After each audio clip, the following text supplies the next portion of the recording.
नमस्कार भाइयों बहनों, कैसे हैं आप सभी। मैं बहुत बढ़िया हूँ, होप सो आप भी बहुत बढ़िया होंगे। मेरा नाम है Ayush and I recently qualified as chartered accountant in November 2020 attempt.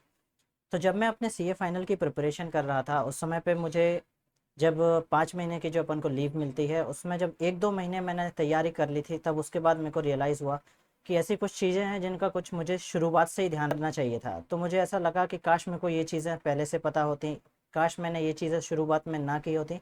तो ऐसे ही कुछ पॉइंट हैं जो भी मैं इस वीडियो के तौर पर आपके पास लेकर आया हूँ कि जिनका ध्यान आपको आपके स्टडी लीव पर जाने के पहले ही रख लेना है, या फिर स्टडी लीव जैसे ही शुरू हो रही हैं उस समय पे आपको अच्छे से ध्यान रखना है, ताकि जो गलतियां हमने की हैं वो आप ना दोहराएं। तो चलिए शुरू करते हैं। उनमें से पहली चीज़ जो रहती है वो होती है आपकी अपडेटेड और अमेंडेड बुक्स के बारे में। तो कई बार क्या होता है कि if you are working on a large size firm और मिड साइज फर्म, और आजकल तो छोटे फर्म में भी ऐसे रेस्ट्रिक्शंस होते हैं जिनकी वजह से आप मॉर्निंग और इवनिंग में एक साथ क्लासेस नहीं कर पाते हैं। उसकी वजह से आप क्या करते हैं, जब आपकी आर्टिकलशिप शुरू होती है उसके 6 महीने बाद से ही आप सी ए फाइनल की क्लासेस शुरू कर देते हैं। तो जब आप स्टडी लीव्स पर जाते हैं, आपका मेन प्रिपरेशन शुरू होता है, उस समय तक ऑलरेडी आपको कुछ क्लासेस करके 2 साल हो चुके होते हैं। अब जो क्लासेस आपने 2 साल पहले कर ली हैं, 1.5 साल पहले कर ली हैं, उनमें हो सकता है बहुत ज़्यादा अमेंडमेंट्स आ गए हों, हो सकता है उनका पूरी तरह से सिलेबस में ही चेंज हो गया हो सकता है उनमें बहुत सारे क्वेश्चंस नए ऐड हो गए हों, स्टडी मटेरियल में बहुत ज़्यादा चेंजेस आ गए हों। तो ऐसे सब्जेक्ट्स के लिए और ऐसी जो आपने क्लासेस ली हैं उनके लिए आपको क्या करना है। तो इसमें आपके पास 2-3 ऑप्शन रहते हैं। पहले तो आपको थोड़ा सा एनालाइज करना पड़ेगा कि उसमें चेंजेस किस लेवल पे हुए हैं। यदि आपको लगता है उसमें सिग्निफिकेंट चेंजेस हो गए हैं, बहुत ज़्यादा क्वेश्चन एडिशंस हुए हैं और आप उनको नए क्वेश्चंस को अलग से नहीं पढ़ पाएंगे, उस केस में आपको क्या करना पड़ेगा, आपको जिस फैकल्टी की आपने क्लासेस ली हैं उनकी नई बुक्स ले लीजिए। For example, if you have taken classes for F R 2 years before और 1.5 year एगो, तो जो फैकल्टी की आपने बुक्स रेफ़र की हैं उनकी अपडेटेड बुक्स ले लीजिए और उससे पढ़ना शुरू कीजिए, ताकि आप जब शुरू से ही नई बुक्स से पढ़ेंगे ना तो फिर लास्ट तक आपको डिफ़िकल्टी नहीं आएगी। इसके अलावा यदि आपको लगता है कि बहुत ज़्यादा चेंजेस नहीं हुए हैं यदि उस सब्जेक्ट में, तो आप क्या कर सकते हैं, आपकी जो फैकल्टी की बुक्स हैं उनका एक छोटा सा रिकन्सिलेशन आईसीआई के स्टडी मटेरियल से कर सकते हैं, कि एटलीस्ट आईसीआई के स्टडी मटेरियल में जो कुछ भी कवर है नए स्टडी मटेरियल में, जो जो क्वेश्चंस आए हैं वो आपने कवर कर लिए हैं। तीसरी चीज़ इसमें जो आती है कि यदि आपने क्लासेस ली हैं और आपको फैकल्टी के नोट्स, फैकल्टी की बुक्स पसंद नहीं आए हैं, तो क्या करेंगे। तो इसमें कई बच्चों का क्वेश्चन होता है, क्या हमें ऑथर चेंज कर लेना चाहिए, क्या हम दूसरे फैकल्टीज़ की रेफरेंस बुक ले लें या फिर दूसरे फैकल्टी की बुक को ही मेन मान के चलें। तो इसमें क्या ध्यान रखने का रहता है, यदि आपको ऑथर चेंज करना है, बुक्स चेंज करनी है, तो ये आपको शुरुआत में ही करना पड़ेगा। ऐसा नहीं होगा कि आपने 2 रिवीजन कर लिए हैं, थर्ड रिवीजन के टाइम पे आपकी अंतरात्मा आगे बोल रही है नहीं भाई अब तो चेंज कर लेंगे बुक, ये बुक से तो कुछ फ़ायदा हो रही नहीं है पढ़ने के लिए।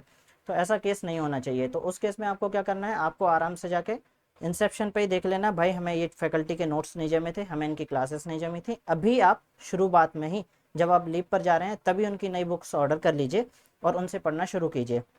अब ये जो स्पेसिफिकली पॉइंट है ना, ये मेरे लिए मतलब मेरे अटेम्प्ट के लिए बहुत ज़्यादा पेन पॉइंट था। बिकॉज हम लोग का अटेम्प्ट था May 20, और उस टाइम पे जब हम लोग ने क्लासेस शुरू करी थी तो वो May 19 के पहले शुरू हो गई थी। तो उस समय तक सी ए फाइनल न्यू सिलेबस का एक भी अटैम्प्ट नहीं हुआ था। तो उसकी वजह से क्या होता था, जो ओल्ड सिलेबस की बुक्स थी ना, फैकल्टीज़ ने उनको ही न्यू सिलेबस के लिए कन्वर्ट करके हमको पढ़ाना शुरू किया था। फिर जब 4 अटैम्प्ट हो गए, जब हम लोग प्रिपरेशन करने के लिए आए तो पता चला कि भाई बहुत कुछ चेंज हो चुका है। तो हमारे लिए ये लास्ट तक एक पेन पॉइंट था। Even on the date of examination we were thinking कि काश हमने बुक्स चेंज कर दी होती, हमने दूसरे फैकल्टी की बुक ले ली होती। तो इस चीज़ का आपको अच्छे से ध्यान रखना है। अभी यहाँ पे जो आपके 8 सब्जेक्ट रहेंगे सी ए फाइनल में, उसमें देखने का ये है कि आपके एफ आर, ऑडिट और लॉ, ये 3 सब्जेक्ट ऐसे हैं जिनमें आजकल बहुत ज़्यादा क्वेश्चंस एडिशन हो रहे हैं, जिनके सिलेबस में चेंज आ रहा है। एटलीस्ट ये आपके टॉपिक चेंज नहीं हो रहे तो स्टडी मेट में बहुत ज़्यादा क्वेश्चंस का एडिशन हो रहा है। इसके अलावा एस एफ एम में देखेंगे तो हाँ, इसका एग्ज़ाम आजकल कठिन आ रहा है, लेकिन इसमें बहुत ज़्यादा एडिशंस नहीं हो रहे हैं। अभी May 21 का जो नया स्टडी मटेरियल रिलीज़ हुआ है ना, उसमें उन्होंने जो चेंजेस किए हैं उसमें एक दो तो टॉपिक नए ऐड हुए हैं, वो तो आपको देखने ही पड़ेंगे। इसके अलावा आप देखेंगे कि पहले स्टडी मटेरियल में टेस्ट योर नॉलेज सेक्शन जो रहता है उसमें 6 से 7 क्वेश्चन रहते थे, अभी उसमें 25 से 30 क्वेश्चन आ गए हैं। तो मैंने जाके जब वो क्वेश्चंस को एनालाइज किया था तो मुझे पता चला वो 25-30 क्वेश्चन यदि उन्होंने टोटल रखे हैं ना, तो उसमें से 29 क्वेश्चंस जो है मेरे फैकल्टीज़ की बुक में ऑलरेडी कवर थे वो। क्योंकि फैकल्टीज़ की बुक में R T P, M T P, पुरानी पी एम सबके क्वेश्चंस रहते थे। वही सब क्वेश्चन जो स्टडी मटेरियल में इनकॉर्पोरेट हो रहे हैं। तो मैंने नई बुक्स लेना कंसीडर नहीं करूँगा यहाँ पे। मैं क्या करूँगा, आईसीआई के स्टडी मैट में से उठा के एक बार उनके क्वेश्चंस देखूंगा। ओके, ये क्वेश्चन इन्होंने दे के रखे हैं और ये क्वेश्चंस मेरे फैकल्टी की बुक में ऑलरेडी कवर हैं, तो ऐसे जगह पे आपको नई बुक लेने की ज़रूरत नहीं पड़ेगी। तो इसमें आप क्या कर सकते हैं, इसमें नई बुक्स लेने की जगह आप रिकन्सिलेशन कर सकते हैं आईसीआई के स्टडी मटेरियल से। Similarly when it comes to SCMP, तो कॉस्टिंग में भी जो है आपका सिलेबस बहुत ज़्यादा चेंज नहीं हो रहा है, लेकिन पेपर आने का पैटर्न पूरी तरीके से चेंज हो गया है। लेकिन ये चेंज ऑलरेडी 5-6 अटैम्प्ट पहले हो गया है, तो शायद आपके लिए अब ये नई बात नहीं है।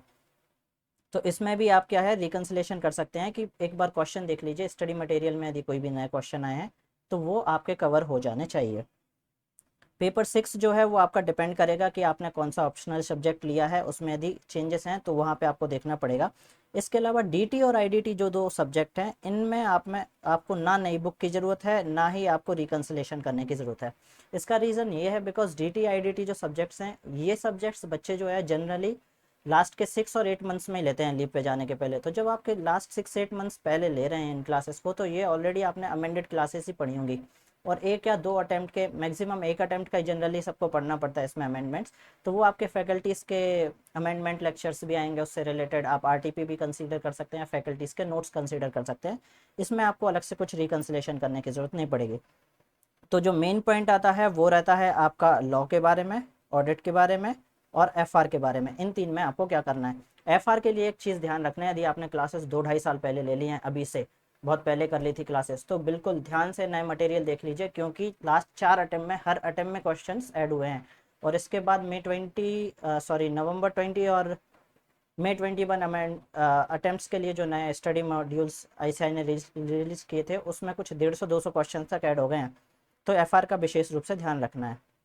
लॉ और ऑडिट के लिए आप देखना चाहें, if you have taken classes very early for law, और यदि if in case you want to change your faculty notes, I would suggest to go for Munish Bhandari sir here. Munish Bhandari sir की जो बुक रहेगी वो कुछ 1000 पेज के आसपास की रहेगी, और उनकी 1000 पेज की बुक यदि A4 साइज़ पे देखोगे तो 2000 पेज की भी हो जाती है। बुक बहुत बड़ी है, लैंग्वेज इजी है, पास्ट पेपर्स के आरटीपी एमटीपी हर चीज़ के हर एक क्वेश्चन पढ़ा है। इतनी मोटी बुक आएगी, लेकिन एक कंफर्ट रहेगा कि एक ही बुक पढ़नी है, इसके अलावा हमें कुछ और देखने की ज़रूरत नहीं है। Similarly for audit, if in specific topic you are struggling in audit, may be you may consider going for Pankaj Garg sir scanner. ये कोई यहाँ पे पेड प्रमोशन नहीं कर रहा हूँ, जो मैंने यूज़ किया था बस उसके बारे में बता रहा हूँ। ठीक है, तो इस बात का ध्यान रखना, अपडेटेड बुक्स या अमेंडेड बुक्स या चेंज ऑथर करना है, इन सबको आपको लीव पे जाने के पहले ही ध्यान रख लेना। फर्स्ट रिवीजन करने के बाद अंतरात्मा को नहीं जगाना है। इसके बाद आता है सेकंड पॉइंट जो ध्यान रखने का है, वो है आपके इनकम्प्लीट नोट्स का या क्लासेस का। तो यदि आपके कुछ क्लासेस या नोट्स इनकम्प्लीट हैं, तो I would suggest to do it as soon as possible. इस केस में क्या रहता है, यदि आपने क्लासेस कंप्लीट नहीं हो पाई है ना, तो स्टडी लीव्स में एक दिमाग पे यही आपका लोड पड़ा रहेगा कि क्लासेस ही नहीं हुई है, प्रिपरेशन कैसे करेंगे। तो इसका ध्यान रखना, नोट्स बहुत ज़्यादा छूटे हैं, देन यू में कंसिडर गोइंग फॉर फोटोकॉपी और फ्रेंड्स नोट्स। और क्लासेस जो हैं, टारगेट कीजिए आपके लीव पीरियड शुरू होने के पहले आप आठों सब्जेक्ट की जितने भी क्लासेस करने हैं सब कुछ कंप्लीट करके रख लें। थर्ड आता है number of subjects in a day, एक दिन में कितने सब्जेक्ट पढ़ने हैं। ये चीज़ जो है वो सबको परेशान करती है। तो इसमें आपको देखना ये है कि आप हो सकता है आईपीसीसी में क्या करते होंगे, एक दिन में 4-5-6 सब्जेक्ट भी पढ़ ले होते होंगे। वहाँ पे सिलेबस भी कंपेरेटिवली भी कम रहता था, और थोड़े ऐसा चलता था कि ठीक है 4 सब्जेक्ट भी कुछ लोग पढ़ रहे होते हैं। लेकिन सीए फाइनल के लेवल पे ये बिल्कुल भी रिकमेंडेड नहीं है कि आप एक दिन में 4-5 सब्जेक्ट उठा के पढ़ें। सिलेबस ह्यूज रहता है, आपको प्रॉपर एनालिसिस चाहिए पड़ता है कि भाई प्रोग्रेस क्या चल रही है। 5 सब्जेक्ट दिन में पढ़ोगे तो नहीं कर पाओगे। तो मेरा सजेशन जो यहाँ पे रहता है, एक दिन में 2 सब्जेक्ट पढ़ने का। इसके अलावा कई स्टूडेंट्स कंसिडर करते हैं कि वो एक दिन में एक सब्जेक्ट ही पढ़ेंगे, एक दिन में एक सब्जेक्ट ही करेंगे। तो यदि आपको वैसा लगता है तो आप वो भी कर सकते हैं, वो भी इफेक्टिव रहता है। But my opinion is to go for 2 subjects a day. In case आप बहुत ज़्यादा जल्दी बोर हो जाते हैं किसी भी सब्जेक्ट से, और आपको लगता है कि हाँ आपको ऐसा नहीं करना है, आपको ज़्यादा सब्जेक्ट पढ़ने हैं, मैक्स टू मैक्स 3 सब्जेक्ट्स, इसके ऊपर बिल्कुल भी रिकमेंडेड नहीं है आपके लिए कि 3 सब्जेक्ट से ज़्यादा आप एक दिन में पढ़ें। अब मानो कि आप 2 सब्जेक्ट ले रहे हैं, तो वो 2 सब्जेक्ट आपको कैसे लेने हैं। तो प्रॉब्ली आप क्या कर सकते हैं, इसमें 2 सब्जेक्ट्स में आप एक थ्योरी और एक प्रैक्टिकल का कॉम्बिनेशन बना के ले सकते हैं, या फिर ऐसे सब्जेक्ट जो आपको डिफ़िकल्ट लगता है उसके साथ आप एक इजी सब्जेक्ट ले सकते हैं, ताकि आपका ओवरऑल जो डे का बैलेंस है ना वो आपका आराम से चलता रहे। इसके बाद थर्ड आता है हाँ आपके प्लान के बारे में। तो जो आपका अज्यूमिंग 5 मंथ्स का लीव आपके लिए स्टडी लीव्स मिल रहा है ना, तो उसको आपको 3 पार्ट में डिवाइड करना है। और जो 3 पार्ट में डिवीजन होगा ना, वो होगा आपके 3 रिवीजन के लिए, first revision, second revision and the final 1 revision. तो जो फर्स्ट रिवीजन होता है वो जनरली आपको 2.5 से 3 महीने का ले लेता है। सब जब शेड्यूल बनाएंगे तो सोचते हैं 2.5 महीने करना चाहिए, और it is very recommended that कि 2.5 महीने में कर लिया जाए। लेकिन प्रैक्टिकली बहुत ज़्यादा डिफिकल्ट हो जाता है कि 2.5 महीने में आप 8 सब्जेक्ट कवर कर लें फर्स्ट टाइम में। तो वो 3 महीने तक कैसे भी जाएगा। अभी यदि 3 महीने में आपने फर्स्ट रिवीजन कंप्लीट कर लिया है, तो उसके बाद आपके पास बचते हैं 2 महीने, जिनमें आपको सेकंड और थर्ड रिवीजन कंप्लीट करना पड़ता है। अब जब आपने इसको टाइम को ऐसा डिवाइड कर लिया है, तो सबसे जो क्रूशियल पार्ट रहता है वो फर्स्ट रिवीजन का रहता है। बिकॉज यदि आपका फर्स्ट रिवीजन प्रॉपरली नहीं हो रहा है, तो कॉन्फिडेंस आपका पूरा डाउन हो जाएगा। सेकंड रिवीजन करने में आपके पास हिम्मत नहीं रहेगी, आपका सिलेबस कंप्लीट नहीं होगा। वो 2 रिवीजन के समय में आपका एक ही रिवीजन मिलेगा। तो जो फर्स्ट रिवीजन है वो बहुत ज़्यादा क्रूशियल टाइम हो जाता है आपके लिए, 2.5 से 3 महीने का। तो उस समय आपको किन बातों का ध्यान रखना है, इसके बारे में अपन कुछ चर्चा करने वाले हैं। तो फर्स्ट रिवीजन से रिलेटेड जो हम बात करेंगे, इसमें मैं कुछ 7-8 पॉइंट के बारे में डिटेल में बात करूंगा। और यदि आपको लगता है इनमें से कोई पॉइंट आपको नोट करके रखना है, तो अभी आप साथ में नोट करके रख सकते हो। Else what you can do, you can reverse the video and take it again. Okay. तो इसमें से जो शुरू के 2 पॉइंट हैं, इनके बाद में हम नीचे चर्चा करेंगे। अभी थर्ड पॉइंट से शुरू करते हैं, जो है कि कवर ऑल अमेंडमेंट्स। तो जब आप फर्स्ट रिवीजन कर रहे हैं ना, उस समय पे ही आपको क्या करना है, सारे अमेंडमेंट्स कवर कर लेना है। अब अमेंडमेंट्स कवर करने में दिक्कत क्या आती है कि आपको फैकल्टी के अमेंडमेंट्स के नोट्स चाहिए, आपको फैकल्टी के अमेंडमेंट्स के क्लासेस चाहिए, और जो क्लासेस वगैरह करना होता है ना, ये आपको फर्स्ट टाइम में ही करना पड़ेगा। बिकॉज आप सोचेंगे कि फर्स्ट टाइम में सिलेबस कंप्लीट कर लेते हैं, सेकंड टाइम में जब रिवीजन करेंगे तब अमेंडमेंट्स ज़्यादा अच्छे से समझ में आएंगे, ऐसा नहीं है। सेकंड टाइम में आपको समय नहीं मिलेगा उतना करने के लिए, बिकॉज आप एग्ज़ाम आपके 1.5 महीने 2 महीने बचे हुए हैं। तो एक एक घंटा आपके लिए उतना ज़्यादा इंपॉर्टेंट हो जाएगा ना, कि आप सोचेंगे नहीं कि मैं फैकल्टी की क्लास कर लूँ। और अमेंडमेंट्स में दिक्कत क्या रहती है कि आपको आपके नोट्स में हटाना पड़ेगा, क्रॉस करना पड़ेगा, नई चीज़ ऐड करनी पड़ेगी, मे बी आपको पेजेस अटैच करने पड़ेंगे। ये सब चीज़ों का आपको जो है बार बार ध्यान रखना पड़ता है अमेंडमेंट्स में। तो और अमेंडमेंट्स का सबको मालूम ही है कि कवरेज भी एग्ज़ाम में कभी कभार अच्छा खासा हो जाता है, 8 से 10 नंबर तक भी कवर कर लेते हैं। तो आपको जो अमेंडमेंट्स हैं वो आपको फर्स्ट रिवीजन में ही कंप्लीट करने हैं। सेकंड आता है must cover RTPs as required. As required से मेरा मतलब है आपने क्लासेस कितने पहले ली थी।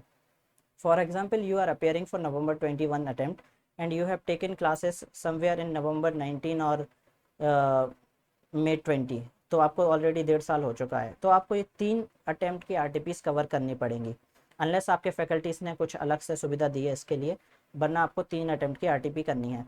अब बात ये आती है, जब आप छुट्टी पर जा रहे होते हैं, स्टडी लीव्स पर जा रहे होते हैं, उस समय पर आपके अटेम्प्ट की आरटीपी नहीं आएगी। For example, if you are going for November 21, आप छुट्टी पर जाएंगे मई जून 21 में, मई जून तक तो आरटीपी आएगी नहीं November 21 की। तो एटलीस्ट आपको जो पहले के अटेम्प्ट्स की आरटीपी कवर करने की ज़रूरत है, वो आप फर्स्ट रिवीजन के साथ ही कर लीजिए। सेकंड रिवीजन जब आपको चलेगा, उस समय पे केवल आपको November 21 की एक आरटीपी करनी पड़ेगी, तो वो फिर भी मैनेजेबल है। लेकिन पहले के अमेंडमेंट्स यदि करने हैं, तो वो सेकंड रिवीजन तक उसको लेकर मत जाइए। इसके बाद अब बात आती है if possible each subjects in 2 part. ये थोड़ी डिफ़िकल्ट चीज़ होती है, दो मैं रिकमेंड करूँगा, बट आपको सोचना पड़ेगा यदि आप ऐसा कर सकते हैं। इसमें मैं क्या बोलना चाहता हूँ कि आप एक सब्जेक्ट को 2 पार्ट में डिवाइड कर दीजिए, मेजर मेजर 2 पार्ट में डिवाइड कर दीजिए। फॉर एग्जाम्पल, आप एक दिन में एक ही सब्जेक्ट पढ़ रहे हैं, अभी के लिए ऐसा मान के चलते हैं। तो आप क्या कीजिए, एक सब्जेक्ट को आपने 2 पार्ट में डिवाइड कर दिया, फर्स्ट सब्जेक्ट को फर्स्ट पार्ट कंप्लीट कीजिए, then you take another subject complete its first part, then again you take first subject complete its second part, then you take second subject and complete its second part। इससे फ़ायदा क्या होगा आपको, क्योंकि जब आपका first revision complete होगा ना 8 सब्जेक्ट का, उस समय तक ऑलरेडी आपको 3 महीने की पढ़ाई हो चुकी होगी। अब जब आप सेकंड रिवीजन में एंटर करेंगे, उस समय पर आपके साथ क्या होगा, कुछ चीज़ें पढ़ के आपको ऑलरेडी 3 महीने हो चुके हैं। अब 3 महीने हो चुके हैं, आप भूले नहीं होंगे, तो भी साइकोलॉजी से आपको यही लगेगा कि भूल गए हैं। तो ऐसा कोई भी टॉपिक 3 महीने पुराना नहीं हो जाए, इसलिए हम बोलते हैं कि एक सब्जेक्ट को 2 पार्ट में करो। इसलिए थोड़ा सब्जेक्ट अभी पढ़ जाएगा, थोड़ा बाद में रहेगा, उससे वो कनेक्टेड भी रहेगा आपको। ऐसा 3 महीने बाद ऐसा हर चीज़ नई नहीं हो जाएगी। तो ये मैं रिकमेंड करूँगा, यदि पॉसिबल है तो प्लीज़ इसको ट्राई करके देखिए। इसके बाद जो नेक्स्ट पॉइंट है वो है ABC मार्किंग से रिलेटेड। 5 स्टार लगा के रखा हूँ, क्योंकि ये बहुत ज़्यादा इंपॉर्टेंट है, बहुत ज़्यादा हेल्प करने वाली चीज़ है आपके लिए। बिना ABC एनालिसिस के आई डोंट नो कि आप कैसे कवर कर पाएंगे सिलेबस के लिए। तो इसके दौरान ये सी ए फाइनल लेवल पर वैसे भी सबको मालूम रहता है, फिर भी एक बार एम्फेसाइज कर रहा हूँ इस पर। ABC मार्किंग में आपको क्या करना पड़ता है, आप जितने भी क्लास कॉन्सेप्ट्स पढ़ रहे हैं, मेनली आप जो क्वेश्चंस कर रहे हैं, प्रैक्टिकल सब्जेक्ट में इसका बहुत ज़्यादा इंपॉर्टेंट है। थ्योरी सब्जेक्ट्स में, लॉ जैसे सब्जेक्ट में जहाँ पे आपको 1000 क्वेश्चन सॉल्व करके देखने पड़ते हैं, वहाँ पे भी इसका इंपॉर्टेंस रहेगा। तो हर क्वेश्चन के लिए आपको ABCD या ABC कैटेगरी में डिवाइड करना पड़ता है। For example, if you are going for ABC, A will be the most difficult or most important question that you think that you will have to revise before, just before your exam. B category के वो question रहेंगे जो आपको लगता है अभी तो पढ़ लिए लेकिन एक बार और इनको पढ़ने की जरूरत है, तो प्रॉब्ली आप वो उसको सेकंड या थर्ड रिवीजन में एक बार और पढ़ेंगे। सी कैटेगरी के वो क्वेश्चन रहेंगे जो आपने अभी पढ़ लिए, आपको लगता है ये बेसिक से रिलेटेड क्वेश्चन है, इनको मुझे कभी पढ़ने की जरूरत नहीं है। या फिर ये हो सकता है डायरेक्ट फैक्ट बेस्ड क्वेश्चन है कि आपने सेक्शन का प्रोविजन एक बार पढ़ लिया है, तो प्रोविजन पढ़ने के बाद आप डायरेक्टली इसको आंसर कर सकते हैं। तो ये ABC मार्किंग हो गई। अब मार्किंग तो करके रख ली, इसका एक और इम्पोर्टेंट पार्ट होता है उसको एग्री करना। कैसा नहीं है, आपने ABC मार्किंग तो फर्स्ट रिवीजन में कर ली, लेकिन सेकंड रिवीजन के दौरान आपको लग रहा है कि भाई सब भूल गए हैं, 3 महीना हो चुका है पढ़ने का, पूरा पढ़ने लगते हैं, पूरे ABC तीनों कैटेगरी के क्वेश्चन पढ़ेंगे। यदि ऐसा करने जाएंगे तो फिर आपको जो 3 महीने पहले लगे थे वो फिर से लगे जाएंगे, उतने में तो आपके एग्जाम भी खत्म हो जाएंगे। तो वैसा नहीं चल पाएगा, तो आपको ABC मार्किंग करनी पड़ेगी पहले, फिर उसको आगे के रिविजन्स में उसको एग्री भी करना पड़ेगा। ठीक है, so this was about ABC marking. Next comes to making summaries. Making summaries, ये आपको हर एक स्टूडेंट, हर एक गाइडर आपको गाइड करता है कि समरीज बना के चलो, चैप्टर की समरी बना के रखो, टॉपिक की, बुक्स की। ऐसा नहीं है आपको पूरी की किताब उठा के किताब की समरी बना के रख लेनी है, 1000 पेज की समरी बनाने बैठे हुए, उतना तो समय नहीं होता है अपने पास। तो इसका समरी बनाने का मतलब क्या रहता है, जो आपके डिफ़िकल्ट टॉपिक्स रहते हैं उनकी आप समरी बना के रखें, या फिर जो कन्फ्यूजिंग टॉपिक होते हैं उनकी समरी बना के रखें। कुछ ऐसे टॉपिक होते हैं जो बहुत ज़्यादा सिमिलर होते हैं। For example, in law, corporate law, you will have directors के टाइप। डायरेक्टर्स के जो टाइप रहेंगे ना, उसमें अल्टरनेट डायरेक्टर रहेगा, फलाना डायरेक्टर, ढिकाना डायरेक्टर, ऐसे करके 8 प्रकार के डायरेक्टर हो जाते हैं उसमें। अब वो 8 प्रकार के डायरेक्टर्स में किस में कौन सा रेजोल्यूशन पास होना है, किसकी कितनी वैलिडिटी रहती है, कितने समय के लिए आएगा, रीअपॉइंटमेंट होगा कि नहीं, ऐसे बहुत सारे क्वेश्चन हो जाते हैं। तो जब आप पढ़ेंगे ना, तो आप एक सेक्शन पढ़ेंगे तो आपको लगता है हाँ कंफर्टेबल है, याद हो गया, दूसरा पढ़ेंगे तो करेंगे, जब 8 पढ़ लेंगे ना उसके बाद कन्फ्यूजन हो जाता है कि किस वाले में क्या था। तो उसमें आप क्या कर सकते हैं, समरी बनाने का मतलब एक चार्ट फॉर्म में बना के रखिए, 8 डायरेक्टर की 8 हेडिंग रखिए, और एक डिफरेंस करते हैं ना जैसा, वैसा डिफरेंस टाइप से बना के रखिए मेन मेन पॉइंट्स का। तो वैसे में आप ज़्यादा अच्छे से उसको याद रख पाएंगे। इसके अलावा समरीज़ के लिए मैं आपको कुछ अभी फ़ोटोज़ दिखाऊंगा रेफरेंस के लिए, किस प्रकार की आप समरीज़ बनाना कंसीडर कर सकते हैं छोटे छोटे टॉपिक्स के लिए। इसके बाद नेक्स्ट आता है, यदि आप कॉम्पैक्ट या हैंडबुक आपके फैकल्टी ने प्रोवाइड की है और आप उसका यूज़ करने वाले हैं। तो कॉम्पैक्ट हैंडबुक जैसा क्या होता है, एक आपका मेन रहती है बुक रीडर, जिससे आपका फैकल्टी क्लास में आपको पढ़ाता है। अब पढ़ाने के बाद वो तो उससे आपने पढ़ के समझ लिया, एग्जाम के टाइम पे वो 1000 पेज की किताब आपको रिवाइज करना पॉसिबल हो नहीं पाएगा, इसलिए फैकल्टीज देते हैं समरी बुक। लेकिन समरी बुक में एक चीज़ की प्रॉब्लम रहती है, उसमें 100% कवरेज नहीं रहता है। समरी बुक में क्या होगा, यदि आपके रीडर में 100 टॉपिक कवर हैं तो समरी बुक में रहेंगे 90। अब वो जो 10 टॉपिक छूट गए ना, उनसे दो प्रॉब्लम हो जाती हैं। एक तो प्रॉब्लम ये रहेगी कि आपको हमेशा सिलेबस में कंप्लीटनेस का इशू रहेगा कि सेकंड रिवीजन एग्जाम के पहले मैं सब कुछ पढ़ के जा रहा हूँ कि नहीं, तो इससे तो एक तो चला जाता है आपका कॉन्फिडेंस कि मैंने सब कुछ पढ़ा नहीं है। और सेकंड प्रॉब्लम हो जाती है कि आपने शायद सच में कुछ ऐसा टॉपिक ना छोड़ दिया हो जो कि आपके डायरेक्ट एग्जाम में आ जाए। तो उसके लिए आप क्या कर सकते हैं, यदि आपने डिसाइड कर लिया कि आप समरी बुक से जाएं, मेरा ओपिनियन रहता है हाँ समरी बुक से जाइए। मैंने भी हर सब्जेक्ट में जहाँ जहाँ अवेलेबल थी वहाँ समरी बुक से पढ़ा है मैंने, क्योंकि वो 1000 पेज की जगह यदि आप 400 पेज पढ़ के काम चला सकते हैं तो 400 ही पढ़ना चाहिए ना। तो समरी बुक में जो 10 टॉपिक आपके कवर नहीं हैं, उन 10 टॉपिक को आपको इनकॉर्पोरेट करना है। तो जब फर्स्ट रिवीजन में आप पक्का रीडर से ही पढ़ेंगे, बिकॉज समरी बुक तो समझ में ही नहीं आएगी फर्स्ट रिवीजन में। तो फर्स्ट रिवीजन में आप जब रीडर से पढ़ रहे हैं ना, तो एक चैप्टर कंप्लीट किया, उस एक चैप्टर को कंपेयर करके देखो आपके समरी बुक से, ऐसे कौन कौन से टॉपिक हैं जो समरी बुक में आपके कवर नहीं है, कॉम्पैक्ट या हैंड बुक में कवर नहीं है, उनको आपको क्या करना है, उस कॉम्पैक्ट या हैंड बुक में इनकॉर्पोरेट कर लेना है। पेन से लिख दीजिए, पेंसिल से लिख दीजिए, जगह ज़्यादा चाहिए तो पेज एनेक्स कर दीजिए उससे। और यदि आपको लगता है बहुत बड़ा टॉपिक है जो उसमें नहीं है, तो मे बी आप जस्ट रेफरेंस नंबर डाल दीजिए कि ये चैप्टर का ये टॉपिक इस पेज से मेन रीडर से पढ़ना है।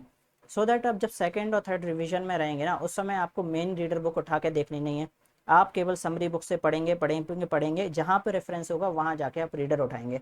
तो आपको इसमें कंप्लीटनेस इशू भी नहीं रहेगा, आपका सब कुछ कवर होगा एफिशिएंटली, टाइमली मैनर में आपका कवर हो जाएगा समरी बुक के थ्रू।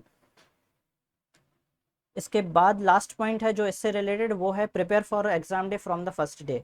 इसका मतलब क्या होता है कि जब आपने पढ़ाई शुरू करी है ना, तो आपके पास थोड़ा, आपको दिखता है कि थोड़ा अच्छा खासा समय है, आराम आराम से पढ़ रहे हैं, लेकिन एक चीज़ को ध्यान रखिए कि अल्टीमेटली आपका गोल होना चाहिए कि हमने जो कुछ भी पढ़ा है ये हमें एग्जाम के एक दिन पहले पूरा पढ़ना है।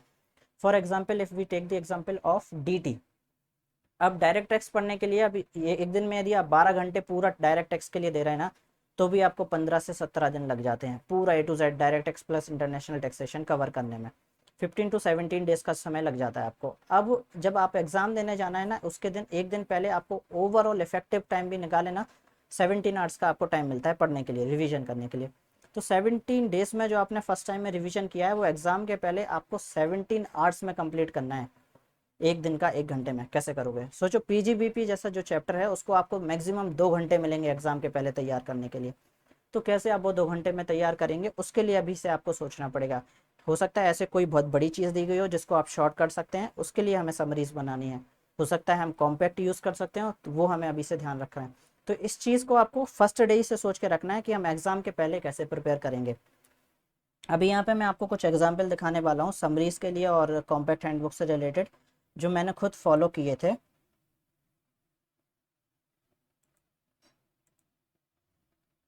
Okay, so this one is for remembering this section. अभी यहाँ पे बच्चों को डाउट आता है कि सेक्शन नंबर याद करके रखने हैं क्या। सब जने वैसे ही सजेस्ट करते हैं, मैं भी वैसे ही सजेस्ट करूँगा आपके लिए। सेक्शंस पे अलग से फोकस करने की ज़रूरत नहीं है, अलग से रट्टा मारने की ज़रूरत नहीं है। लेकिन कुछ सेक्शंस ऐसे होते हैं ना जो हमको इवेंचुअली याद हो जाते हैं, अपने आप पढ़ते पढ़ते याद हो जाते हैं, बिकॉज उस सेक्शन से ही रिलेटेड हम कॉन्सेप्ट याद कर रहे हैं। तो डीटी में ऐसा अक्सर होता है कि हमें सेक्शंस याद होते हैं। लॉ में भी, कॉर्पोरेट लॉ में आपको जो कंपनीज में रहेगा उसके सेक्शन से याद हो जाते हैं। तो उसके लिए आप करना कि जो सेक्शंस आपको ऑलरेडी याद हो रहे हैं वो तो एटलीस्ट याद कर ही लीजिए, ताकि आपको जो सेक्शन याद हैं वो उनको आप एग्जाम में यदि ज़रूरत है तो इनकॉर्पोरेट कर पाएंगे। For example I have taken here directors. Directors का जो फर्स्ट चैप्टर है उसमें जितने सेक्शन मेरे को याद हो गए, अपने आप याद हो गए, उनको मैंने एक पेज पे लिख के अलग से पेस्ट कर दिया उस चैप्टर के एंड में, कि ये जो सेक्शंस हैं वो मेरे को अभी ऑलरेडी याद है, मैं इनको तैयार कर सकता हूँ। इसके अलावा इसमें एक चीज़ देखेंगे तो कॉर्पोरेट लॉ में क्या होता है, एक 6 मार्क्स का आपको एक क्वेश्चन आएगा। अब वो 6 नंबर के क्वेश्चन में क्या करेंगे, 4 मार्क्स का तो आपका एक मेन क्वेश्चन रहेगा, डिटेल्ड आंसर लिखना पड़ेगा आपको। इसके अलावा क्या होगा, 2 नंबर का एक क्वेश्चन वो उसमें चिपका देंगे। उसमें क्या लिखेंगे, यदि वो कंपनी गवर्नमेंट कंपनी होती तो क्या आपका आंसर सेम होता, यदि वो कंपनी एक प्राइवेट कंपनी होती तो आपका आंसर सेम रहता। ऐसे क्वेश्चंस को सॉल्व करने के लिए आपको बिल्कुल तुरंत याद आना चाहिए ये सेक्शन गवर्नमेंट कंपनी के लिए एप्लीकेबल था क्या, ये सेक्शन सेक्शन 8 कंपनी के लिए है एप्लीकेबल कि नहीं है। तो उसके लिए ये मैंने छोटा सा बना के रखा था कि जो भी सेक्शंस मेरे को इंपॉर्टेंट लगते थे, जो भी मेरे को जल्दी याद हो गए थे, उसके लिए मैं यहाँ पे मार्किंग करके लिख लिया कि ये सेक्शन जो है ये गवर्नमेंट कंपनी के लिए एप्लीकेबल है, प्राइवेट के लिए है कि नहीं है। For example you look at section number 162, appointment of directors to be voted on individual basis.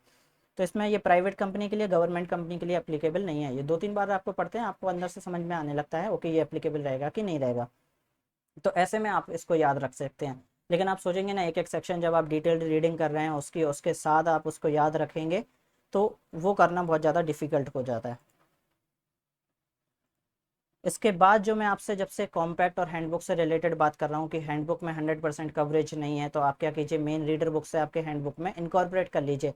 तो उसका एग्जाम्पल यहाँ पे, for example you can see here that I have marked, ज़्यादातर चीज़ें मैं पेंसिल से ऑलरेडी यहाँ पे बुक में इनकॉर्पोरेट करके रख लिया हूँ। जो जो भी मेरे बुक में नहीं है वो मैं यहाँ पे इनकॉर्पोरेट उसमें ही कर दिया हूँ। यहाँ पे भी आप देख सकते हैं। तो रीडर से मेरे को डायरेक्ट पढ़ने की ज़रूरत नहीं पड़ेगी। इसके अलावा एक इंपॉर्टेंट पॉइंट है, for example in corporate loss, एक सेक्शन के बाद में आपको 20 क्वेश्चन मिलेंगे, पास पेपर, एमटीपी, आरटीपी, पीएम सबके मिला के। अब 20 क्वेश्चन आप करेंगे ना, उसमें से आपने सी मार्किंग कर दी, सब कर दिया। अब ए मार्किंग के क्वेश्चन में आप देखेंगे ना, हर एक क्वेश्चन में एक नया आपको प्रोविजन मिल सकता है। वो प्रोविजन रूल्स से बेस्ड रहता है। कई बार ऐसे प्रोविजन रहते हैं जो आपके सिलेबस में नहीं है।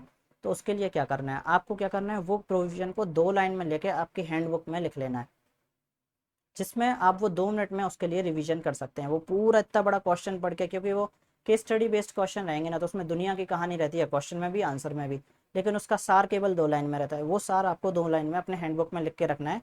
यदि पेपर में same to same question case based case study का आता है तो आपको कंक्लूजन पता होना चाहिए, कंक्लूजन के हिसाब से आप आंसर लिख सकते हैं।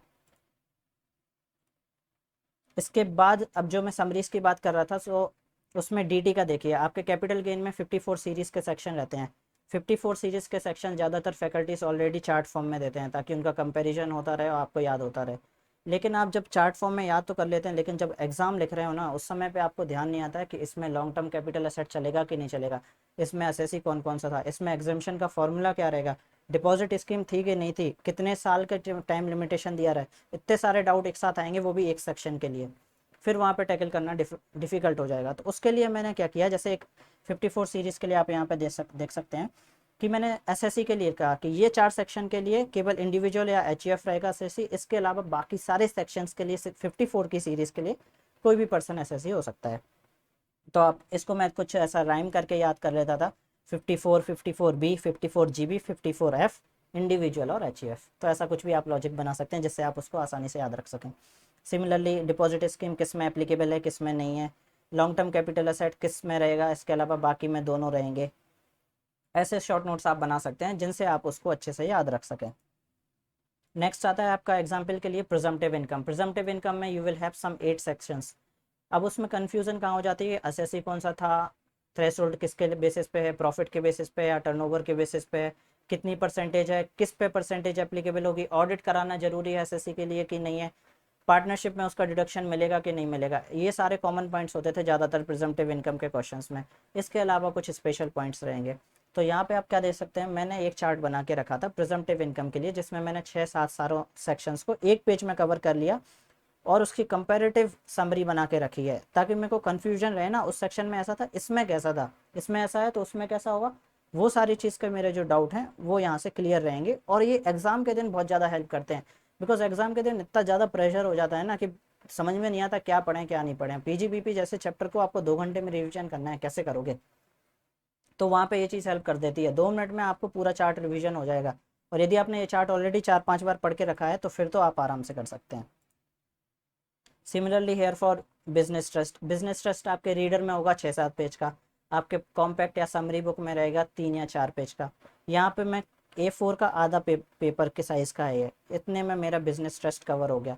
इसमें किस में एग्जाम्शन है, किस में टैक्स लगना है, कौन से सेक्शन में लगना है, टीडीएस कटना है नहीं कटना है, कितने परसेंटेज से, कितना सेक्शन से, कौन से सेक्शन से, हर चीज़ मैंने एक पेज पर इनकॉर्पोरेट करके रख ली है कि इससे ज़्यादा मेरे को पढ़ने की ज़रूरत नहीं है। ये रिवाइज करने में मेरे को 2 से ढाई मिनट का समय लगता था केवल। ऐसे ही आपका टीडीएस से रिलेटेड आ गया। टीडीएस में आपके कुछ 30-35 सेक्शन रहेंगे, 30-35 सेक्शंस को याद करो, उनके परसेंटेज, उनके थ्रेशोल्ड्स, उसमें एक्सेप्शंस रहेंगे वो भी याद करने पड़ेंगे। बहुत सारा हो जाता है टीडीएस, और वो टॉपिक डिफिकल्ट होता है लेकिन उसको इग्नोर भी नहीं कर सकते, बिकॉज उसका वेटेज भी 10 से 12 मार्क्स का रहता है। 4 से 5 नंबर के तो एमसीक्यू मिल जाएंगे, 5-6 नंबर का एक आध क्वेश्चन आ गया, हो गया 10-12 मार्क्स। तो अब इसको याद करने के लिए तो मेहनत बहुत कर लेते हैं, लेकिन लास्ट में यदि ओवरऑल अपन को क्लियरिटी नहीं है कि कहाँ क्या हुआ था, 30 सेक्शन पढ़ने के बाद पहला सेक्शन में क्या था, तो फिर सब गड़बड़ हो जाता है। यहाँ पे छोटा सा मैंने एक हाफ पेज पे चार्ट बना के रखा है, जिसमें मैंने क्या किया, सेक्शन नंबर, उसकी परसेंटेज और थ्रेशोल्ड क्या है, आंख बंद करके याद आनी चाहिए। इसके बाद ये सेक्शन याद किया था, इससे रिलेटेड था, इतनी परसेंटेज थी, इतनी थ्रेशोल्ड थी। बाकी थ्रेशोल्ड किस पे बेस्ड है, क्या एक्सेप्शन है, वो तो आपने डिटेल में ऑलरेडी पढ़ लिया है। ये ओवरऑल पढ़ने के लिए। अभी आप नए नए सेक्शंस इंट्रोड्यूस हुए थे टीडीएस में जो रिलेटेड थे, जिनकी ऑडिट नहीं हो रही है, उनको टीडीएस से रिलेटेड कुछ नए प्रोविजंस लेके आए थे। तो उसके लिए मैंने नीचे ऐसा बना के रखा है कि इनके लिए क्या नया प्रोविज़न आया। तो इस हिसाब से जो है आप कर सकते हैं। स्पेसिफाइड पर्सनस की यदि आप डेफिनेशंस देखेंगे सेक्शन 40 ये सब सेक्शन 2 में, तो वहाँ पे आपको बहुत डिफिकल्टी हो जाएगी यदि आप डायरेक्ट से या फिर डायरेक्ट रीडर से पढ़ेंगे। तो वहाँ पे आप ऐसा छोटा सा चार्ट बना के रख सकते हैं कि कंपनी है, उसका डायरेक्टर, उसका भाई बहन, ऐसा कुछ भी समझे। तो उससे रिलेटेड ये हो सकता है। इक्विटी ओरिएंटेड फंड डेफिनेशन देखोगे 1 पेज की है, चार्ट में इसको छोटा सा बना के रख लिया है। ऐसी चीज़ के लिए समरी बना के रखनी है कि बाकी पूरा नहीं पढ़ना है, केवल इसको चार्ट को देख के मेरे को समझ में आ गया। मिनिमम 90% इन्वेस्टमेंट करोगे या 65 करोगे, हो जाएगा काम। ऐसा सीन है। इंडेक्सेशन में हमें हमेशा कन्फ्यूज हो जाता था कि यहाँ पे बॉन्ड में मिल रहा है, वहाँ नहीं मिल रहा है, फिर आगे एक पेज पे लिखा रहता है हो रहा है नहीं हो रहा है। तो वो करके मैंने यहाँ पे एक छोटा सा चार्ट बना के रख लिया। इनको बोलते हैं समरीज। ऐसी चीज़ों का आपको ध्यान रखना है। तो इनमें से यदि आपको कोई भी पॉइंट लगता है जो आपको नोट करने लायक है, या अभी तक मैंने जो बोला है उसमें से कुछ नोट करना है, तो मे be you can make a note of it.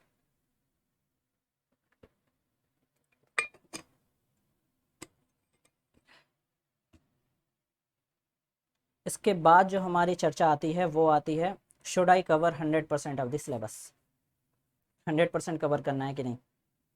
देखो भाई, सीए फाइनल के लेवल पे तो आपसे एक्सपेक्टेशन रहती है कि आप 100% कवर करके जाएं, बिकॉज आपको भरोसा नहीं है ना कहाँ से क्या पूछेगा, हर अटेम्प्ट में नई चीज़ आ रही है एक। लेकिन कुछ टॉपिक्स ऐसे होते हैं ना जो बहुत ज़्यादा पेनफुल होते हैं और उनका वेटेज कम रहता है, वैसे टॉपिक्स में यदि आप चाहते हैं कि आप उनको छोड़ना चाहते हैं तो फिर आप उनको कंसिडर कर सकते हैं। लेकिन इसका मेरा मतलब ये नहीं है कि आप 70-80% ही सिलेबस कंप्लीट करके जाएं, 100% करना है।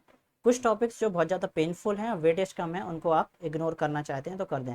लेकिन ऐसे टॉपिक्स को पॉसिबल है तो फर्स्ट रिवीजन के दौरान ही आप तय कर लीजिए, बिकॉज फर्स्ट सेकंड रिवीजन में आपने उनको डिफ़िकल्ट टॉपिक को पढ़ने में बहुत ज़्यादा टाइम इन्वेस्ट कर दिया है।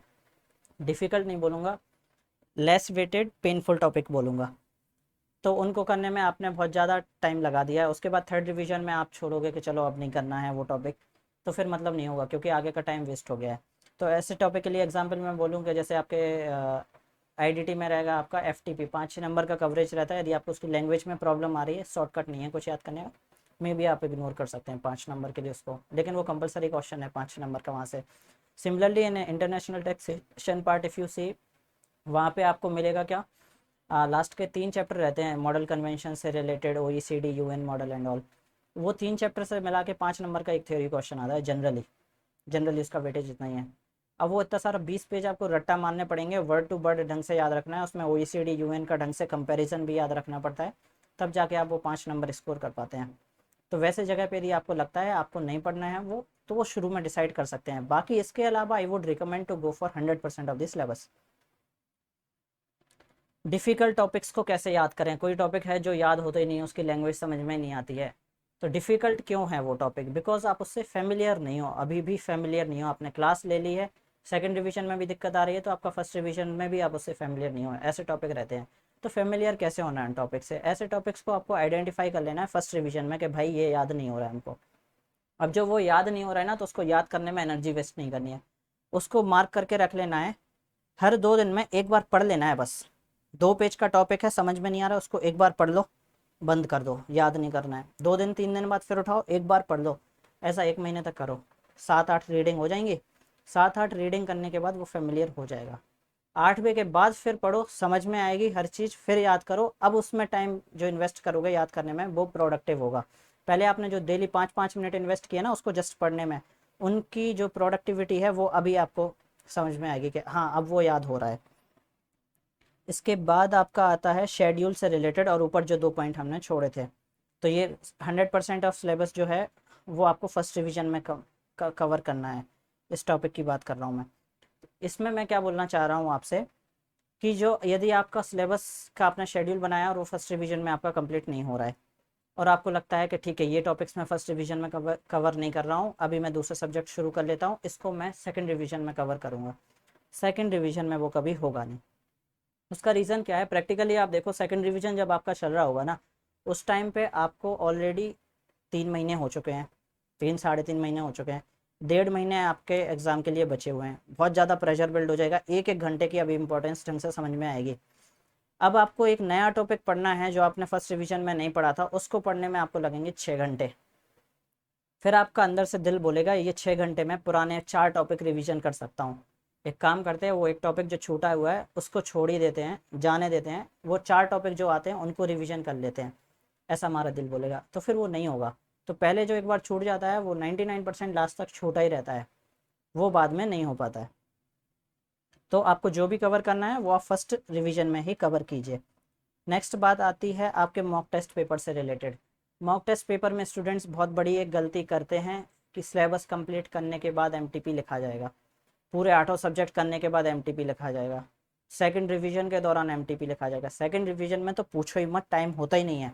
और प्रैक्टिकली बोलूँ तो थर्ड रिवीजन तो थोड़ा वेग हो गया, थर्ड रिवीजन तक तो बहुत कम ही बच्चे पहुँच पाते हैं। ज़्यादातर बच्चों का, एफिशिएंट बच्चों का भी 2 रिवीजन प्रॉपर कंप्लीट हो पाता है। तो जब सेकंड रिवीजन आपका चल रहा होता है ना, सिर पे 15 दिन में एग्जाम है, वहाँ पे आप सोचोगे 3-3 घंटे के आप मॉक टेस्ट पेपर लिखने वाले हो, प्रैक्टिकली नहीं है, कर ही नहीं पाओगे। तो कब करना है एमटीपी, कब करना है, फर्स्ट रिवीजन के बाद ही करना है। फर्स्ट रिवीजन में जैसे ही एक सब्जेक्ट कंप्लीट किया ना, एक दिन दे दो, सुबह से उठ के 4 बजे से पढ़ना शुरू करो, शाम के 4 बजे तक रिवीजन कंप्लीट करने की कोशिश करो, शाम को बैठ के एमटीपी लिख दो, जितना हो रहा है उतना लिखो। एमटीपी का उद्देश्य केवल ये नहीं रहता है कि आपको कितना आ रहा है वो चेक करना, आपको प्रैक्टिकली पता होना चाहिए पेपर लिखते समय कंडीशन क्या रहेगी, 3 घंटे में सॉल्व कैसे करना है, पूरा लिख भी पा रहे हो कि नहीं लिख पा रहे हो, हाथ दर्द तो नहीं हो रहा है, ये सब तकलीफें तो नहीं आ रही हैं, सिर दर्द तो नहीं हो रहा है एग्जाम के टाइम पे, ये सब तो पहले से तैयार करके रखना पड़ेगा ना। आईपीसीसी करके 3 साल हो चुके हैं आपको, एग्जाम नहीं लिखे हैं, तो उसके लिए मॉक टेस्ट पेपर है, केवल नॉलेज चेक करने के लिए नहीं है, प्रैक्टिस कराने के लिए भी रहता है, टाइम मैनेजमेंट के लिए भी रहता है। ठीक है, तो ये है मॉक टेस्ट पेपर के लिए, याद रखिए फर्स्ट रिवीजन के साथ मॉक टेस्ट पेपर करना है आपको। लास्ट पॉइंट जो हमारा आता है डिस्कशन के लिए वो होता है शेड्यूल बनाने से रिलेटेड। शेड्यूल क्यों इंपॉर्टेंट है बनाना? आप बोलते हो शेड्यूल बना लेते हैं लेकिन उसके बाद वो तो कैसे भी हमारा उसका पालन तो होता नहीं है, वो तो पीछे छूट जाता है, हम अलग ही चलते हैं, शेड्यूल अपना अलग भागते रहता है। तो क्यों ज़रूरी है? बिकॉज इसलिए ज़रूरी है, जब आप लीव पर जा रहे होते हैं आपके पास रहते हैं 5 महीने और आपको पढ़ने हैं केवल 8 सब्जेक्ट। इतना ज़्यादा कॉन्फिडेंस रहता है ना कि भाई 10-12 दिन में तो एक सब्जेक्ट यूं ही उड़ा देंगे, 10-12 दिन बहुत होते हैं, आपको ऐसा लगता है? नहीं होते हैं। एक बार एक काम करना, बैठ के शेड्यूल बनाने की कोशिश करना, पहले रफ बनाना, फिर अंदाज़ा आएगा। जैसा मैंने ऊपर बोला था, टोटल टाइम के लिए 3 पार्ट में डिवाइड कर दो, 3 मंथ्स, 1 मंथ्स, 1 मंथ्स, 3+1+1। 3 महीने में पहला रिवीजन करना है, 3 महीने में हुआ आपके पास 90 दिन। 90 दिन को डिवाइड करना सब्जेक्ट वाइज, कितने दिन में एक सब्जेक्ट करोगे, 20 दिन में ये, 25 दिन में ये 15 दिन में, ऐसा करके डिवाइड कर लेना। एक सब्जेक्ट के लिए दिया आपने 20 दिन, एक दिन में कितना घंटा पढ़ोगे, 10 घंटे इफेक्टिवली पढ़ोगे, तो 20 दिन में होते हैं 200 घंटे उस सब्जेक्ट के लिए। अब आप क्या करना, वो सब्जेक्ट उठा के देखना, उसके टॉपिक वाइज एक लिस्ट बनाना, उसके सामने लिखना उसको पढ़ने में कितना समय लगेगा आपको, ये टॉपिक को पढ़ने में 6 घंटे, इसके ये क्वेश्चन यहाँ से देखना है, इसकी आरटीपी देखना है, ऐसा करके कंप्लीट करना उसको, और लिखना कि ये टॉपिक करने में कितना टाइम लगेगा। आपके आएंगे 300 350 घंटे, और आपके पास बचते हैं रहते हैं केवल 200 घंटे। तब आपको समझ में आ जाएगा कि भाई 10 घंटे दिन में पढ़ाई करोगे तो कुछ होना ही नहीं है, आपको जाना पड़ेगा 12-13 घंटे, सिटिंग चाहिए 14 से 15 घंटे की, तब जाके 12 घंटे एफिशिएंट आएंगे, इफेक्टिव आएंगे 12 घंटे। तो वो देखना पड़ेगा, जब शेड्यूल बनाओगे तब तो पता चलेगा कि भाई 350 घंटे का काम हमको करना है 200 घंटे में, कौन से टॉपिक में टाइम कम करना पड़ेगा, कहाँ पे मैंने ज़्यादा ब्रेक्स लिखे थे, कहाँ पे मूवी का टाइम हटाना है, तब समझ में आएगा जब शेड्यूल बनाओगे, वैसे नहीं पता चलता है। तो अब शेड्यूल बनाना कैसे है भाई? तो शेड्यूल बनाने के 3 पार्ट में मैंने ऊपर बोला है कि 1 2 3 रिविजन इतना कर लेना। पूरे 150 दिन का आपको शेड्यूल बना के रखना नहीं है पहले से, कि इस तारीख को इतने बजे से इतने बजे तक ये टॉपिक पढ़ूंगा, वो तो उतना तो फॉलो हो ही नहीं पाना है। आराम से क्या करो, 3 पार्ट में डिवाइड करो, फर्स्ट पार्ट पे फोकस करो, पीछे के 2 महीने हैं उनको भी वेट करने दो। फर्स्ट पार्ट में जो आपका आ रहा है ना, उसमें आपको क्या देखना है, अब आपको उसको 2 पार्ट में बनाना है, कि पर डे आप यदि 12 आवर्स इफेक्टिव ले रहे हो तो आपको सब्जेक्ट वाइज कौन सा टॉपिक पढ़ना है। तो अपने जैसे वो शेड्यूल बना लिया कि ये सब्जेक्ट में इतने टॉपिक्स हैं, इतने घंटे लगेंगे, दूसरा सब्जेक्ट में इतना है, अब उसको डिवाइड कर लो, इतने तारीख तक ये सब्जेक्ट कंप्लीट हो जाना चाहिए, आज के दिन में ये टॉपिक कंप्लीट होना चाहिए। डेली बेसिस का थोड़ा डिफिकल्ट रहेगा सी फाइनल लेवल पे, हाँ ठीक है, लेकिन 2-3 दिन की ट्रैकिंग तो आप कर सकते हो कि हाँ ये 2 दिन में ये चैप्टर कंप्लीट हो जाना चाहिए थे, आगे वाले 2 दिन में ये चैप्टर कंप्लीट हो जाने चाहिए थे। उसके हिसाब से फिर कंपेयर करके देखो खुद को, हो रहा है कंप्लीट, 70-80% तक भी अचीव कर पा रहे हो कि नहीं कर पा रहे हो। फिर सोचो फर्स्ट रिवीजन खत्म कब होगा, सेकंड रिवीजन की चांस भी मिलेगी कि नहीं होगी, तब समझ में आपको आएगा कि कितनी मेहनत और कितने टाइम की कमी है अपने पास। ठीक है, तो ये करके देख लो एक बार, टाइम आर्ट्स लेवल पे शेड्यूल बना के देखो, तब पता चलेगा आपको। अब जब मैं बोल रहा था 2 सब्जेक्ट्स में कंसीडर करता था, तो मेरा जो तरीका था वो था एक प्रैक्टिकल और एक थ्योरी सब्जेक्ट लेने का। बिकॉज कुछ बच्चे जो रहते हैं वो प्रैक्टिकल में स्ट्रॉन्ग रहेंगे, मेरा प्रैक्टिकल स्ट्रॉन्ग था, कुछ बच्चों के लिए क्या रहता है, थ्योरी स्ट्रॉन्ग रहती है, तो प्रैक्टिकल और थ्योरी का कॉम्बिनेशन हमेशा बढ़िया जमता है। तो I used to do like this, और इस टाइप से मैंने 90 डेज़ में अपना सिलेबस खत्म करने की कोशिश की थी। तो एफआर ऑडिट को साथ में लेके 25 दिन में उड़ा दो, कॉस्टिंग और लॉ को साथ में लेके 20 दिन को उड़ा दो, एसएफएम और डीटी के लिए आपको 25 दिन मिल जाएंगे। अब एसएफएम और डीटी के लिए जो 25 दिन लिए ना, उसका लॉजिक कुछ इस हिसाब से है कि डीटी जो है आपका सब्जेक्ट बहुत ज़्यादा बड़ा रहता है, उसको कंप्लीट करने में आपको 15-16-17 दिन तो आराम से लग जाते हैं, यानी फुल डे एक ही सब्जेक्ट पढ़ रहे हो तो। लेकिन एसएफएम भले 100 नंबर का है लेकिन उसका कंपेरेटिवली कम है, सिलेबस कम है, थियोरी मिला के भी आपको 8 दिन बहुत है एसएफएम करने के लिए, यदि आपको पहले से कॉन्सेप्ट आते हैं, क्लासेस अच्छे से करी हैं तो। इस हिसाब से हमने 25 दिन दिया है कि मिला जुला के आप 25 दिन में दोनों सब्जेक्ट कंप्लीट कर सकते हैं। तो ये यदि आपको फॉर्मेट चाहिए तो आप नोट कर सकते हैं, इनके हिसाब से लाइन वाइज इसी प्रायोरिटी में आप जाना चाहें तो जा सकते हैं, फर्स्ट ये कंप्लीट, सेकंड, थर्ड और फोर्थ, इसके हिसाब से आप जो जाके 90 दिन में अपना सिलेबस कंप्लीट कर सकते हैं। अब जो 90 डेज़ में है ना, केवल आपको कंप्लीट नहीं करना है, 90 डेज़ में जो यहाँ पे इतनी चीज़ें लिखी हैं ये सारी चीज़ों को कवर करना है। आपको रिवीजन भी करना पड़ेगा, आपको आरटीपीस भी कवर करनी है, आपको एमटीपीस भी कवर करनी है, आपको अमेंडमेंट्स भी कवर करने हैं, आपको समरी नोट्स भी कवर करने हैं। इतनी चीज़ें कवर करनी पड़ेंगी आपको उन 90 डेज़ में। तो ये था आपका स्टडी प्लान। हमने शायद इसमें सारी चीज़ें डिस्कस कर ली हैं। कंप्लीटनेस हो गया, ओके ठीक है। तो जो पॉइंट्स मैंने लिख के रखे थे वो तो ज़्यादातर कंप्लीट हो गए हैं। एक बार फिर से एम्फोसाइज़ करूँगा बुक्स अपडेट करने के लिए। मेरे केस में हुआ था एग्ज़ाम के दिन तक मैं गालियाँ दे रहा था, काश ये बुक चेंज कर ली होती तो बेहतर रहता। ठीक है, इस चीज़ का ध्यान रखना। इसके अलावा ABC मार्किंग ध्यान से करना, RTPs अमेंडमेंट्स, कंप्लीटनेस चेक करना, हैंडबुक या कॉम्पैक्ट कुछ यूज़ कर रहे हो, और schedule. Schedule is very important, believe me it will help you allot. इसके अलावा ये तो अकेडमिक से रिलेटेड हो गया। बाकी किस चीज़ों का ध्यान रखना है, पावर नैप का ध्यान रखो, ढंग से सो, 6 साढ़े 6 घंटे की नींद ज़रूरी है, अच्छा खाओ, हेल्दी खाओ, 10-15 मिनट का मेडिटेशन है या एक्सरसाइज के लिए दे सकते हो, ज़रूर दो। उतने में कुछ नहीं होगा, 15 15 मिनट तो एटलीस्ट दे सकते हो दिन का शुरुआत में। पावर नैप्स बहुत ज़्यादा हेल्पफुल होते हैं। लंच करने के बाद पढ़ने बैठेगो, नींद आएगी, स्वाभाविक है, सबको आती है। अब यदि उस समय पे सोओगे नहीं ना तो एफिशिएंसी डाउन हो जाएगी। आप जागते तो रहोगे, ज़बरदस्ती सॉल्व कर रहे हो ना, 1 1 घंटे में 20 मिनट का क्वेश्चन सॉल्व कर रहे हो, तो वैसी एफिशिएंसी से पढ़ने का कोई मतलब नहीं है। पावर नैप लो, 15 मिनट्स के अलार्म लगा के सो जाओ, अपने डेस्क पे सो जाओ, 15 मिनट के लिए सो, लेकिन 15 मिनट से उठने के बाद इतना रिफ्रेशिंग फील होगा आपको, फिर वो आदत में आ जाएगी, अलार्म की ज़रूरत नहीं पड़ेगी, खुद से 15 मिनट में नींद खुल जाएगी। ये मैंने CA फाउंडेशन से लेकर CA फाइनल तक यूज़ किया है, मेरे लिए बहुत इफेक्टिव था और मैं सबको सजेस्ट करता हूँ। If you are feeling sleepy after lunch, go for 15 minutes power nap, it will help you a lot, it will increase your productivity. ठीक है, इन सब बातों का ध्यान रखना है। इसके अलावा आपको यदि कोई डाउट है CA फाइनल से रिलेटेड, इंटर या फाउंडेशन से रिलेटेड प्रिपरेशन में, कोई भी गाइड चाहिए, कोई भी हेल्प चाहिए, किसी भी टॉपिक में हेल्प चाहिए, आप कमेंट्स में मुझसे पूछ सकते हैं। डिस्क्रिप्शन में मैं ईमेल आईडी या कॉन्टैक्ट डिटेल्स आपको दूंगा, आप उससे बात कर सकते हैं। आपको लगता है this video made a sense to you, आपको ये हेल्प करेगी कैसे भी, तो अपने फ्रेंड्स के साथ भी शेयर कीजिए, उनको भी हेल्प होगी। इसके अलावा आपको कुछ भी जानकारी चाहिए तो आप हमसे पूछ सकते हैं। Thank you very much.